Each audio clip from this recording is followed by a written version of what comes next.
ఆ గుర్రపిల్ల మొదటి ముద్రను విప్పినప్పుడు నేను ఒక ఉరుము వంటి స్వరం విన్నాను. రమ్ము. అప్పుడొక తెల్లని గుర్రము కనిపించింది. దానిమీద ఒకడు విల్లు పట్టుకొని కూర్చున్నాడు.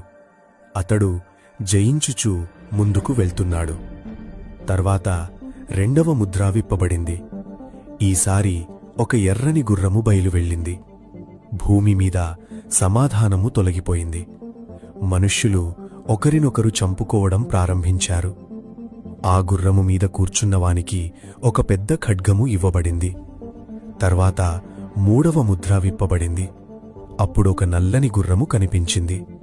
దానిమీద కూర్చున్నవాడు త్రాసు పట్టుకొని ఉన్నాడు. ఆ సమయంలో నేనొక స్వరం విన్నాను. ఆహారం కొరత, కరవు భూమిమీద పెరుగుతున్నాయి. తర్వాత నాల్గవ ముద్ర విప్పబడింది. ఈసారి ఒక పాండుర వర్ణము గల గుర్రము కనిపించింది. దానిమీద కూర్చున్నవాని పేరు మృత్యువు. పాతాళలోకము అతని వెనుక వస్తోంది. ఖడ్గము, కరవు, మరణము భూమిమీద వ్యాపించడం ప్రారంభమైంది. ఐదవ ముద్ర విప్పబడినప్పుడు దేవుని వాక్యము నిమిత్తము చంపబడిన వారి ఆత్మలను చూశాను. వారు బిక్కరగా ఇలా మొరపెట్టుకున్నారు, ప్రభువా, ఇంకా ఎంతకాలము?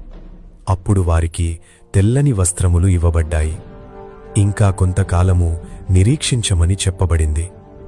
ఆరవ ముద్ర విప్పబడినప్పుడు భూమి ఒక్కసారిగా కంపించింది. సూర్యుడు నల్లగా మారిపోయాడు. చంద్రుడు రక్తవర్ణమయ్యాడు. ఆకాశ నక్షత్రములు భూమిమీద పడిపోయాయి. ఆకాశము చుట్టబడిన గ్రంథము వలె తొలగిపోయింది. కొండలు, ద్వీపాలు తమ స్థానాల నుండి కదిలిపోయాయి. అప్పుడు భూరాజులు, ధనికులు, బలవంతులు అందరూ భయంతో దాక్కోవడం ప్రారంభించారు.